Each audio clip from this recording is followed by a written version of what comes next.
We just had Hurricane Helen pass by. Now we have Hurricane Milton coming through, which is going to be tomorrow night. I live in Florida. I don't live in Tampa, which is where it's supposed to be getting hit very heavily. Now, I know the mayor of Tampa, I seen a small clip she said in the video. She said, if you're in Tampa when the hurricane comes, you're going to die. And she was serious about it. I'm like, oh snap, this is like something very, very serious at this point. A lot of the times people may overreact about the weather, what's coming, the hurricanes and all that. But this one right here has me convinced that it's going to be very serious. It's a category 5. Now, I'm more south of Tampa, so I don't expect to be getting hit too hard. I don't live like on a low level. Live in like more of like a skyrise type of building. So for me, I should be pretty good. I do just need to stack up on water. But in this video, we're going to look at some more information because I haven't looked at any videos when it comes to this entire hurricane that's going to come by. But we're going to look at what the mayor has to say. We can see right here that people are evacuating Tampa. What would you say to people tonight who are saying, you know what, I'm going to ride this out, I've ridden others out? What would you say to people who aren't heeding those evacuation orders? Well, I can tell you right now. So a lot of people are trying to get out of there, respectfully. Residents tonight. To Tampa residents tonight. The number one message, as it has been for several days now, is that you need to prepare, do whatever you need to do, and then get out of the evacuation zones, which now are evacuation zone A and B. And as we all have heard so many times now, you hide from the wind and run from the water. And we are talking about right now the possibility of a direct hit.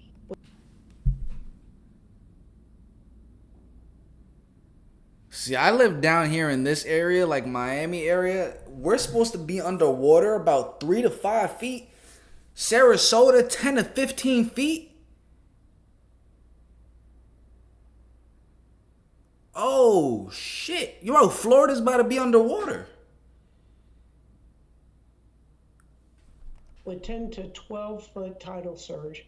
Put that in perspective, Hurricane Helene, which just left the Tampa Bay area a week ago, there was 6 foot storm surge, and that was literally devastating to so many in our coastal area. We have 126 miles of coast just in the city of Tampa. And so people need to be heeding that warning. And from the looks of traffic on all of our northbound highways, they're doing just that. Yeah, we've seen how jammed up those highways are. I know a lot of the tolls have been suspended to help facilitate. And I'm just thinking about it, like, it really must suck, just having a nice house in that area and knowing that it's about to get flooded, whether it's like whether it has a basement or not. Like, I would have just made it a goal friggin' to put everything in a truck or a U-Haul, all my valuable belongings, because I do not want all of it to get wiped away from people me. Getting out of there. I wouldn't want it. What would you say to people tonight who are saying, you know what, I'm going to ride this out, I've ridden others out? What would you say to people who aren't heeding those evacuation orders? Well, I can tell you right now that they may have done that in others. There's never been one like this. And this Helene was a wake-up call. This is literally catastrophic. And I can say without any dramatization whatsoever, if you choose to stay in one of those evacuation areas, you're going to die. Wow. I mean, that is an incredibly blunt message. And I know you have a lot of experience dealing with these storms. You don't say something like that lightly, Mayor. I've never said that. And 10 to 12 foot surge. I mean, if this takes a jog to the south, that's going to save us from the storm surge. But it stays on the track that it's projected to be on right now. Or if it goes a bit north, would be even worse. Some of the predictions are saying that Pinellas County, to the south of us, the entire county is going to be underwater. So this is something that I have never seen in my life. And I can tell you that anyone who was born and raised in the Tampa Bay area has never seen anything like this before. People need to get out. And your message is just, this isn't survivable. If we have that predicted storm surge, it is not survivable. Can I ask you what that means for the general hospital there in Tampa? Because it's on a bit of an island. And there was actually kind of this amazing thing that was used during Helene, the aqua fence, as it's known, to stop the storm surge. And it worked. But from what I read, it said it can only stop out 15 feet of water. Are you worried that may not be enough for this storm?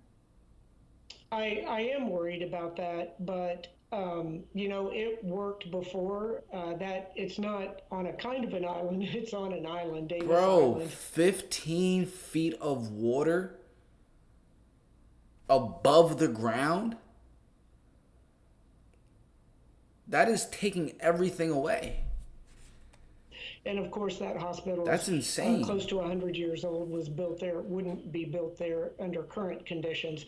But that aqua fence, really saved that hospital. So hopefully the engineering behind it continues to work, where the weight of the water holds that fence down and keeps the water from coming in, but it is rated for 12 feet. So if we hit the storm surge, it's at high tide, hopefully that fence will hold and the surge will just go over the top of it.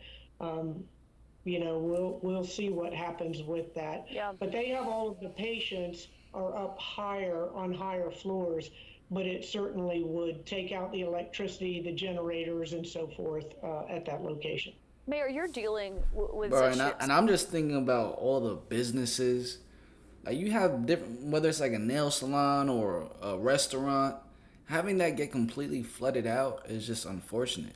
A well-established business, and even a home. Serious matters here, having to move hospital patients to higher floors in case of a big storm surge, closing the Tampa International Airport, obviously a very busy airport. So many steps that you're taking and delivering this blunt message tonight. I can't believe I have to ask this, but I do want to ask you if the misinformation that we've seen about storms and the federal response is getting in the way, actually, and affecting your disaster response as a city official. It's not, that is just all noise out there. And it really is sad that individuals would stoop to that level. It's, to bring politics into something like this. President Biden just called my cell phone less than an hour ago to ensure that we had everything that we needed. The administrator for FEMA came here from North Carolina, where they are handling the issues up there, flew into Tampa, drove around with us, and then went over to the barrier islands in Pinellas County, St. Pete, Clearwater. We have the resources from the federal government. Governor DeSantis, Kevin Guthrie, the emergency manager, they are on top of it. Everyone is working together to make sure that we keep our communities as safe as we possibly can during this event. Yeah, just seeing how urgently you're working to clean up from one storm and prepare for the next. The planet's strongest storm this year barrels toward Florida. So it's not the planet's strongest storm overall, but it's just the strongest storm this year, I'm assuming. Correct me if I'm wrong. Comment down below. I doubt it's the strongest we're thinking storm. of everybody in Tampa, hoping everyone stays safe. Thank you for taking the time to join us tonight. All right. Let's hop into this news article. We're probably going to get, not a news article, but like who would ever thought would be watching the news on this channel? But this is something serious. Lives are at hand.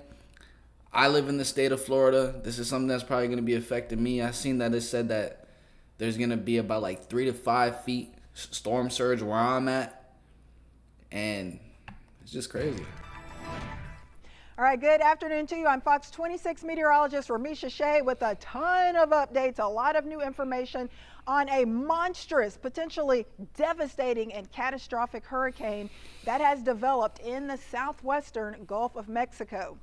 This wasn't even a tropical system. Back on Friday evening, Friday night, it developed over the weekend, and now it is a major, very dangerous Category 5 hurricane. One thing I do have to say is that in one of the compilations that we watch, you know how we watch those TikTok compilations, like with a lot of like either like crazy shocking videos that you wouldn't believe exist, or just like current events that are up and coming. It was about like a week and a half ago where someone had revealed that, yo, there is another storm coming. And this was like a week ago or so. Talking about Milton. So let me show you where we've been so far this season and where we are now. As you can see, we are now up to 13 named storms. Out of those, we've had 9 hurricanes, and now we've had 4 major hurricanes, including Beryl, which of course hit Houston back on July 8th as an 80-mile-per-hour Category 1 hurricane. But before it hit Houston, it did briefly strengthen to a Category 5 major hurricane. We also had Helene that, of course, just barreled through the Big Bend of Florida, caused catastrophic flooding across parts of the Appalachians, western North Carolina, eastern Tennessee. That one strengthened to a major Category 4 hurricane. Kirk, a major Category 4 hurricane at one point. And now we have Milton that has rapidly intensified. At 4 a.m. this morning, it had 100-mile-per-hour winds. By this afternoon, winds up to 175 miles per hour. And as of the latest update a few minutes ago, winds now up to 180 miles per hour. So that's a really strong Category 5. That is as bad as it gets. So we are talking about worst case scenario with a nearly perfectly symmetrical hurricane churning out there in the southwestern Gulf of Mexico.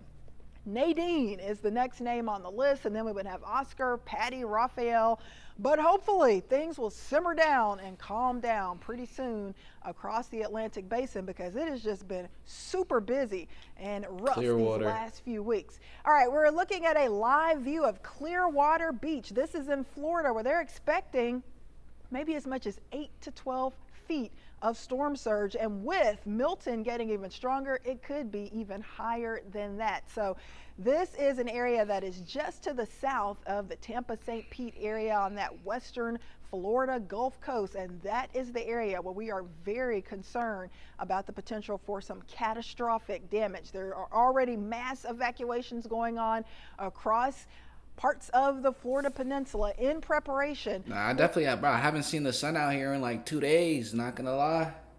It's not raining right now, but for this monstrous storm, this major hurricane named Milton. So we are closely tracking Milton. You can see that it is very healthy, very symmetrical. You can see a well-defined eye.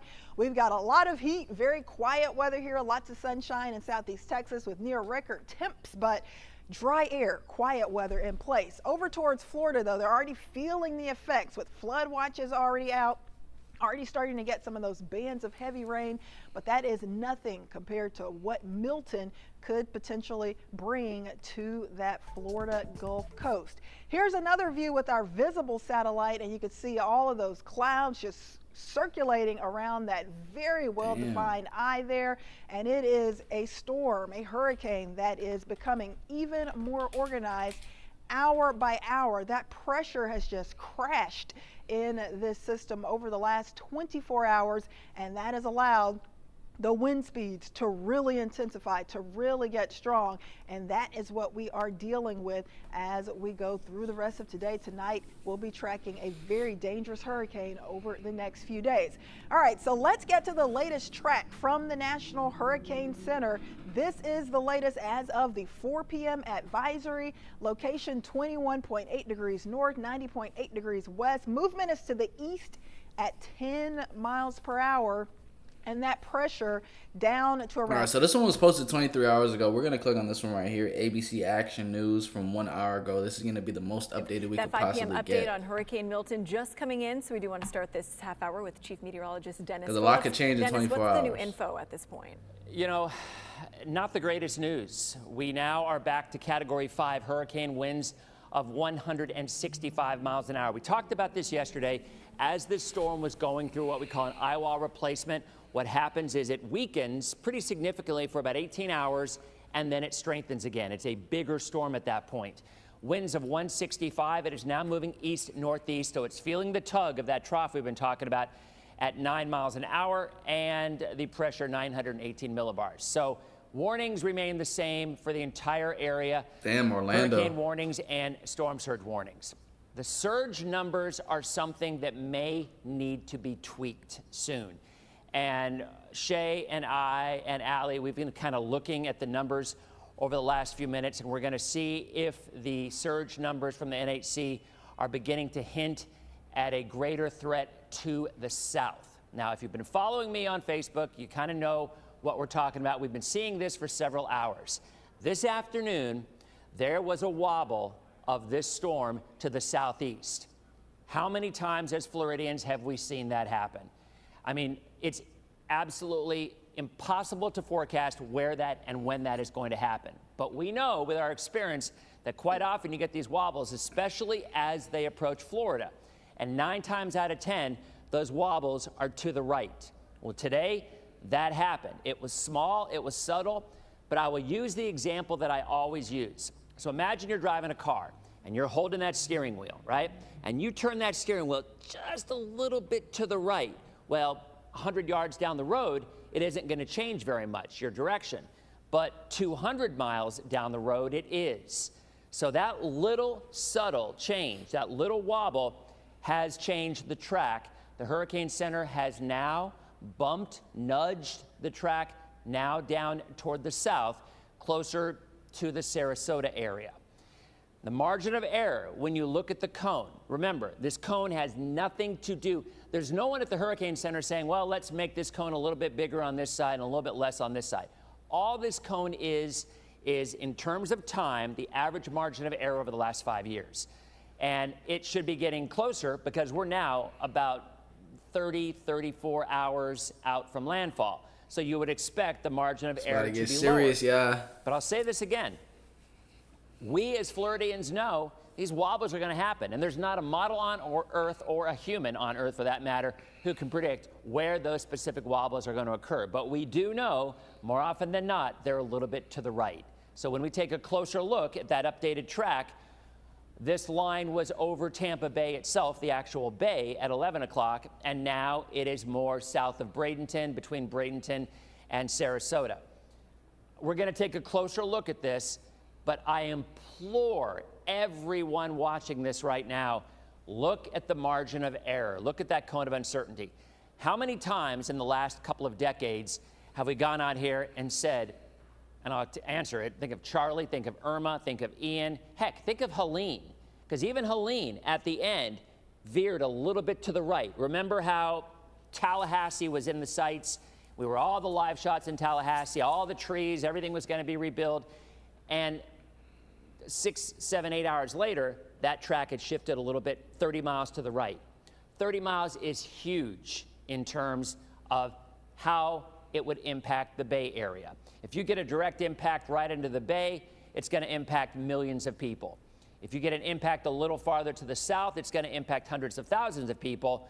But the point is, I don't want these folks, and even Fort Myers, and heaven knows they know after Ian, you just have to remember this cone of uncertainty remains in play. But we also know that the normal error on these storms, the normal wobbles, are typically to the east and the south. So again, I literally just got this new track. I'm going to have a chance to go over and look at it. I'm not even sure necessarily if the models have updated in terms of the impact for us, but there's one thing that's really important. We've talked a lot about the shear, okay? Look at the rainfall totals north of the eye. 5, 6, 7, 8 inches of rain. Look at the area and the heavy rain south of the eye, significantly lower. The way this is going to set up when this storm moves in, the northern half of that eye wall is going to have a heck of a lot more rain than the southern half. I'm telling you, I think the southern half is going to be practically rain-free from the shear that comes in. But there's going to still be wind. Now, these numbers have nothing to do with the NHC's forecast. This is just a particular model run. And right now, I think it's pretty solid. So this brings, by tomorrow night, winds of, these are gusts, not sustained, winds of 50 to 60 miles an hour gusts. And then by about midnight to 2 a.m., you start to see the winds 80 to 90 mile an hour gusts. Pinellas County, Hillsborough County, 60. And then overnight, 2 a.m. to 6, 7, 8 a.m. I just looked up what storm surge means.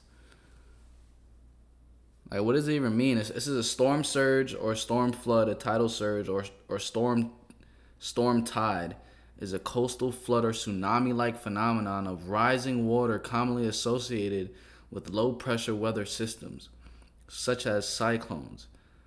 So when they really say that there's going to be a 10 to 15 foot storm surge, they really mean that the water is going to rise 10 to 15 feet. Kind of, it's like low-key like a floating tsunami. All right, I just need to clarify on that one. You still, inland areas, pick up winds gusting 60 to 80. So, look, we're going to be talking a lot about this continuously. I'll be on Dennis Phillips Live tonight at 7 o'clock straight through, and I'll have a chance to just continue to talk and analyze area by area. But I think at the end of the day, here's my point out of this. We have a track that is shifting south. It is. Now, can it shift back north? Sure. Do I think it's going to? Unlikely. Because usually what happens, we'll say it again, when you get an unexpected wobble to the right, that's going to change things, and rarely do you get them shifting back in the other direction. It can, but the most important thing to remember as you look at these winds, here's your time frame again. We start to see tropical storm force winds in the mid-afternoon. We get the heavier winds, 58 to 73, gusting tomorrow evening. And then the hurricane winds come in around midnight. So we're going to have massive power outages. And even the northern counties, and this is where I don't want to have a mixed message. So I'm sure a lot of people at home saying, yes, if you live in Pasco County or Hillsborough County or Pinellas County, maybe the impacts of surge will be lower. And that is certainly true. But you are going to get some serious wind and some serious rain in that northern eye wall. So Pinellas and Hillsborough and Pasco, if this track verifies. And Tampa has a direct hit. Potentially, it might even go a little more to the south by the 11 o'clock advisory. I still think there's going to be major impacts from power outages, maybe a little less with surge. In fact, I'll say not maybe. If this track verifies, surge threat will be lower for the Bay and for Pinellas County. It's still going to be surge. As the storm moves away, we are then going to get an onshore flow. But overall power outages, you can see them in the overnight hours, and it's the worst time. I get it. Everybody's like, why do these things always hit at night? We are going to have widespread power outages in the overnight hours on Wednesday night into Thursday. And then once it leaves to the right, it's going to taper off pretty quickly. Hey, bro, I'm not going to lie. Prayers go out to the people over there in Tampa. Hope everyone's doing well, making their way outside of it, because the mayor said you will die. That's what the mayor said.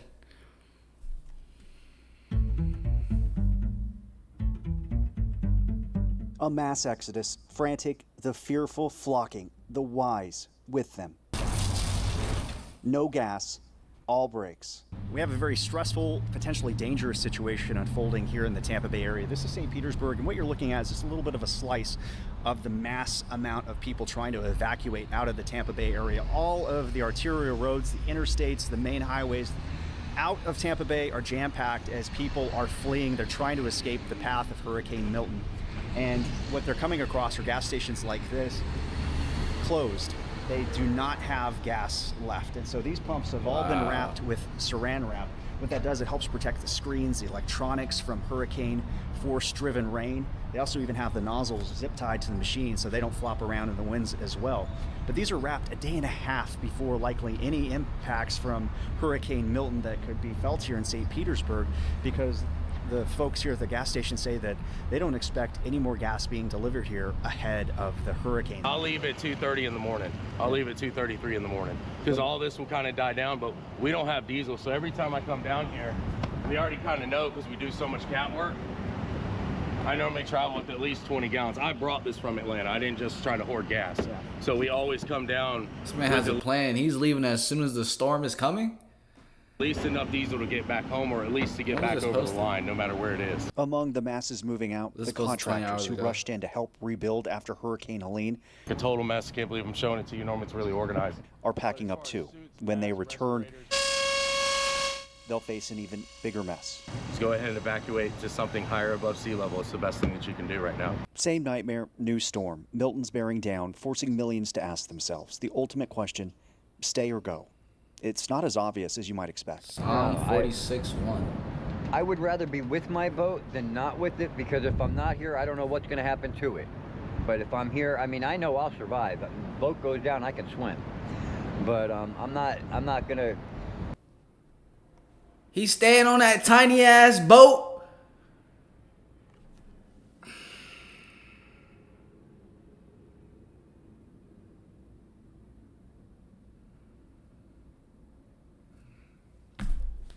What are you gonna do? I mean, he's a grown man. I don't think anyone could drag him away from his boat, but that's definitely not a smart decision. Boat goes down, I can swim. But I'm not. Wait, that's not funny. That's not funny. But at the same time, he's talking about swimming when the whole entire city is supposed to be like 15 feet underwater. He's talking about swimming right now. Somewhere else and leave the boat here, because this is everything I own right now. I mean, I can't afford to give it up. Social Security cut my Social Security check off in June. That's sad. Said I'm no longer disabled. I don't know what that means. So they cut my check off. Now I have no income. So if I lose this boat, then I'm back on the street again, and I'm not going to do that. Jay already refused to abandon ship during Hurricane Helene. How high did the water get during Helene? It got to about an inch below the top of the pillar, or the pylon. But I think it'll be best if you was to leave, and then whatever happened to his boat happens to his boat, and then he comes back. Rather than him staying there, let's say something obviously does happen to his boat, then something happens to the boat and him. It seems like he's willing to risk his life for it. What was that experience? Tough. This is the quote that they had over the window. It says, "God is our refuge and strength, an ever-present help in trouble." Buyer. That's tough, because it's really in situations like this where there's no amount of money, there's no amount of protection you could put around your house or belongings. It's like when it comes to that house that they have, it's in God's hands, literally. I slept through it. He's even become sort of a local social media celebrity, with people coming to check in on him. A strange kind of fame, but people do care. Are you concerned for Jay? I mean, yeah, I come and check on him every day and brought him a bunch of clothes and food and stuff, water. But I mean, he doesn't want to leave his boat, which I understand. I've tried to help him get the hotels and stuff, and I started GoFundMe on TikTok that got like $7,000, which I'm gonna be giving him the money soon once it transfers in. But yeah, I mean, I tried to help him get to him a safe place. He just doesn't really want to do that. So. It's a little mess. Please No, forgive the mess. it's Wow. You got it pretty well organized, actually. Well, organization is my thing. A lot better than me. Something else. And so this is where you'll camp out, some food. You have I sit supplies. I here. hope he makes it I sit out. here, I sleep here, and everything on that side. I got my stove there. I have a box cooler that I have my food in. I got a regular cooler for cold stuff right there. And up in the front where it's too shallow to actually go in there, I use that for storage for my clothes and whatnot. And where's your water? Water, in those boxes. I mean, the ideal thing is to get him into a hotel, which people, a ton of people have been offering. So if we can convince him to put the boat somewhere else and just get him in a hotel, I think that would be the most ideal thing. I just go to sleep. Every time I got into trouble and I pray to God and I just talk to him, but he always told me, go to sleep, it'll be all right in the morning. I go to sleep, I wake up and it's always better in the morning. Do you plan on sleeping for Milton? Oh yeah. I mean, once the boat's over the water and the wind's hitting me on the nose, the boat's going to be steady, it's going to be in that direction, and the only thing I got to worry about is the wind blowing me around a little bit and the tide going up. Okay. I'm not concerned. At least Jay doesn't have to worry about sandbags. Guys, back up. At least he's not concerned. You gotta leave room. There is enough sand for everybody. Relax and back up. Why is everyone saying? So you have St. Pete police on sand patrol, literally having to direct people away from the pile of sand because there's so many people that are just desperate to get their bags. So it's like he's directing traffic, but it's people with their shovels and their sandbags waiting to fill up what they can. I think the sand is just used to hold things down. A couple things happening here. You just had Hurricane Helene, which brought in record storm surge to the Tampa Bay area, here in St. Petersburg in particular. And we're basically in the middle of the cone for the next hurricane, Milton. That has motivated people in a way that I've never seen here in St. Petersburg. People are lining up like it's Black Friday for sandbags. They're trying to get their allotment and trying to protect what they had. They just had the example of Hurricane Helene, and so they know that they are vulnerable. I lost my girlfriend here, but she's somewhere. Oh, there she is. She's struggling.